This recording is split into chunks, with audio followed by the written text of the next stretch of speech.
This week's story is sponsored by Audible Kids. Please visit audiblekids.com/storynori for your free audiobook download. The Blind Beggar of Baghdad. Hello, this is Natasha. And Bertie has asked me to tell you a story from the 1001 Arabian Nights. It's about a caliph, which is an Arabic name for a king, and he ruled the city of Baghdad. His name was Harun al-Rashid, and he really did live and rule in great splendour around 12,000 years ago. There are several stories about him in the 1001 Nights, some of which may or may not be true. But before the story, here's something you might not know. You've probably heard of the book called The Wonderful Wizard of Oz, and the song that goes, "We're off to see the wizard, the wonderful Wizard of Oz." Well, actually, that story was the first of 13. The second story in this series is called The Marvellous Land of Oz, and it brings the Scarecrow and the Tin Man into new adventures in the Land of Oz. If you would like to listen to this story, you can download the audio and buy it from our sponsor, Audible Kids. Just go to audiblekids.com/storynori or follow the link from Storynori's sidebar. Now, where was I? Yes, the story. The Caliph Harun al-Rashid sat in his palace, wondering if there was anything left in the world that could possibly give him a few hours of amusement, when Ja'far, the Grand Vizier, his old and tried friend, suddenly appeared before him. Bowing low, he waited, as was his duty, till his master spoke. But Harun al-Rashid merely turned his head and looked at him and sank back into his former weary posture. Now Ja'far had something of importance to say to the Caliph, and had no intention of being put off by mere silence. So with another low bow in front of the throne, he began to speak. "Commander of the faithful," said he, "may I remind your Highness of your plan to observe how justice is done and order is kept throughout the city. For this is the day you have set apart to devote to this aim. Perhaps in fulfilling this duty, you may find some distraction from the melancholy to which, as I see to my sorrow, you are prey." "You are right," returned the Caliph. "I had forgotten all about it. Go and change your coat, and I will change mine." A few moments later they both re-entered the hall, disguised as foreign merchants, and passed through a secret door out into the open country. Here they turned towards the Euphrates, and crossing the river in a small boat, walked through that part of the town which lay along the further bank, without seeing anything to call for their interference. Much pleased with the peace and order of the city, the Caliph and his vizier made their way to a bridge which led straight back to the palace, and had already crossed it when they were stopped by an old blind man who begged for alms.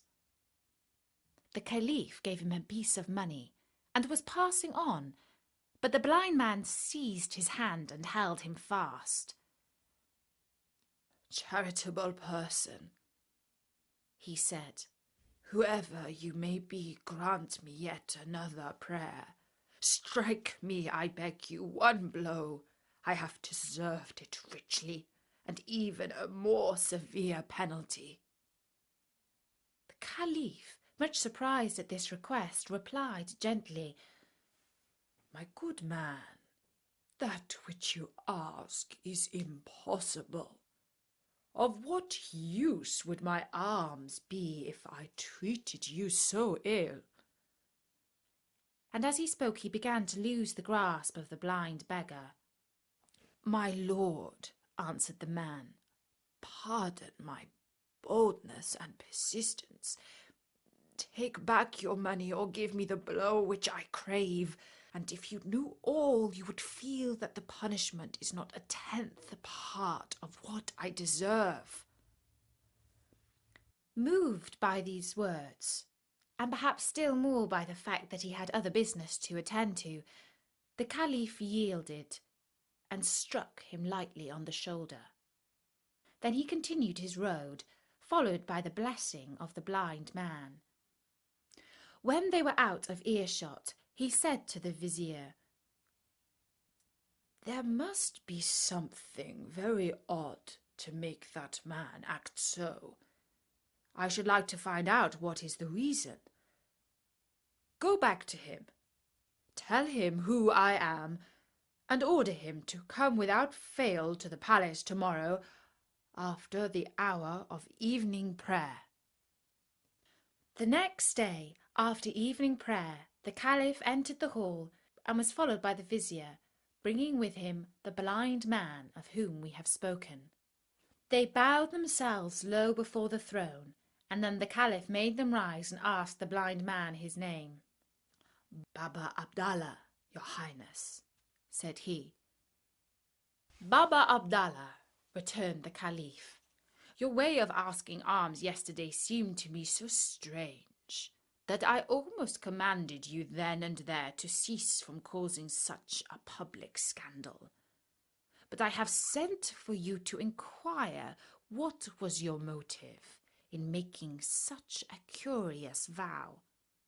When I know the reason, I shall be able to judge whether you can be permitted to continue to practice it. For I cannot help thinking that it sets a very bad example to others. Tell me, therefore, the whole truth, and conceal nothing." "I was born, Commander of the Faithful, in Baghdad, and was left an orphan while I was a very young man, for my parents died within a few days of each other. I had inherited from them a small fortune, which I worked hard night and day to increase, till at last I found myself the owner of 8 camels.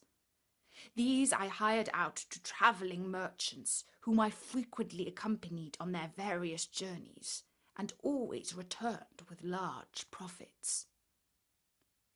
One day I was coming back from Balsora, whither I had taken a supply of goods intended for India, and halted at noon in a lonely place, which promised rich pasture for my camels.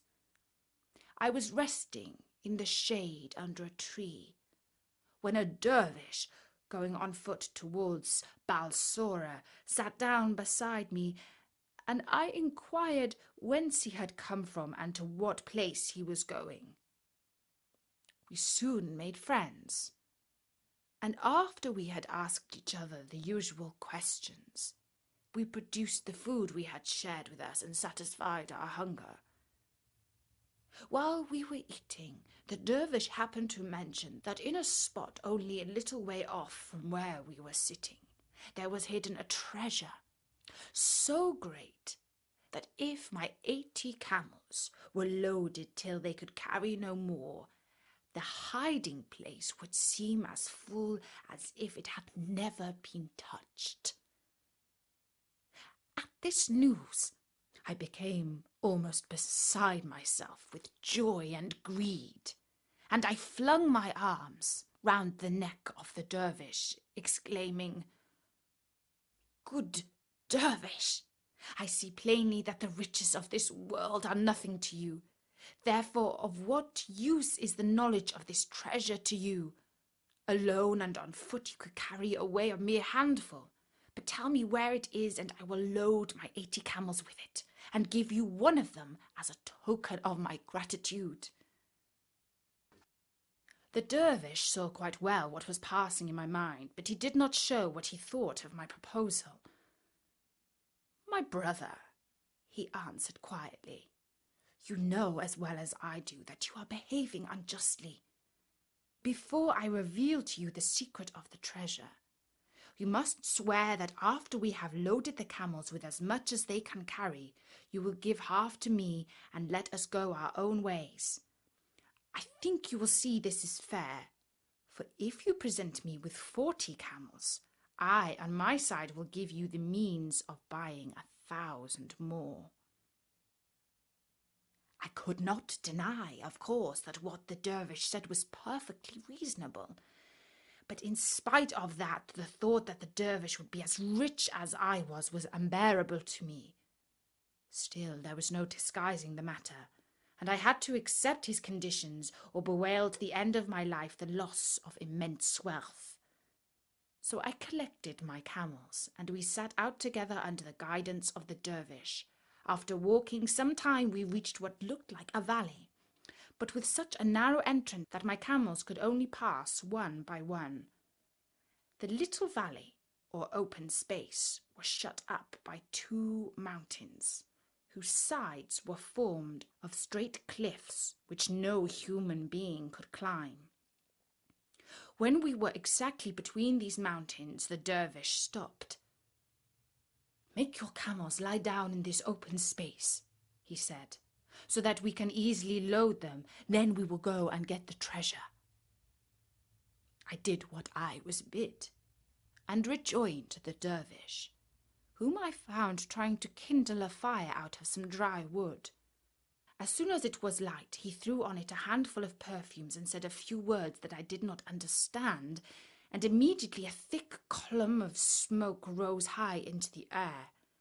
He separated the smoke into 2 columns, and then I saw a rock, which stood like a pillar between the 2 mountains, slowly open, and a splendid palace appear within.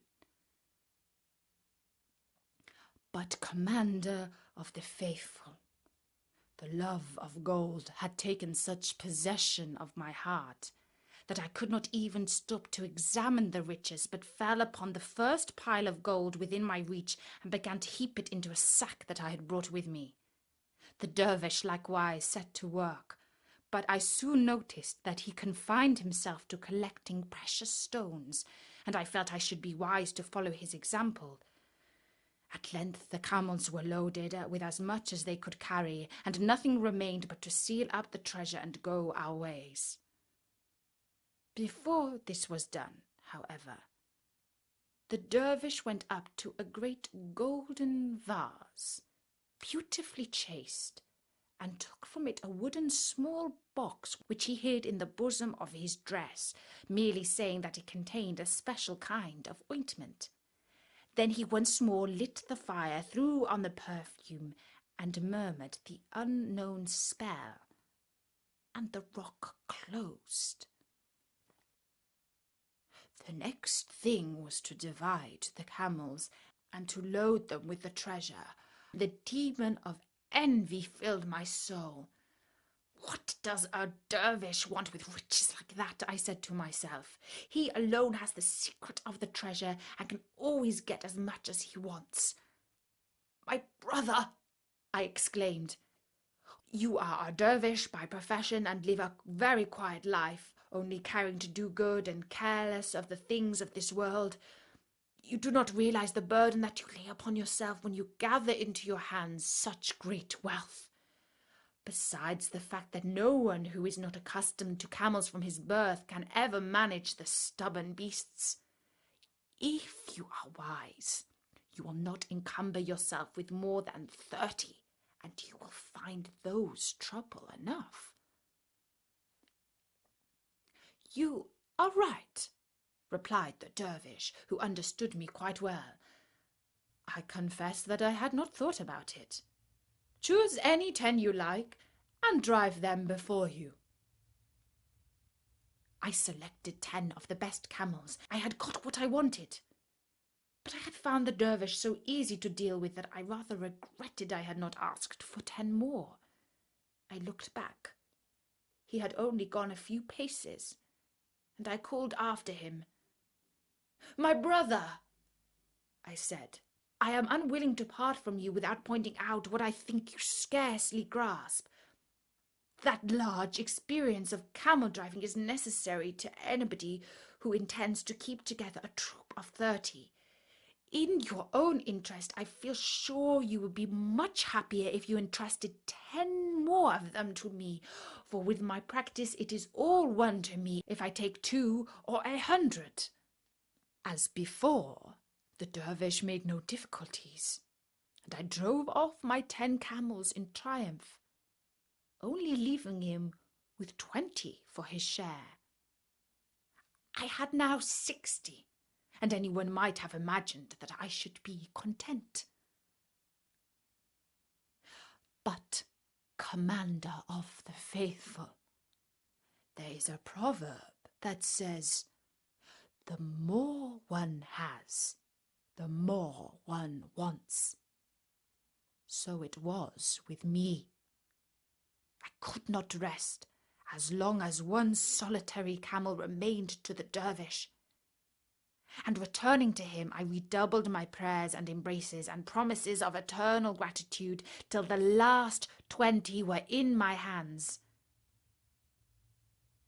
Make a good use of them, my brother, said the holy man.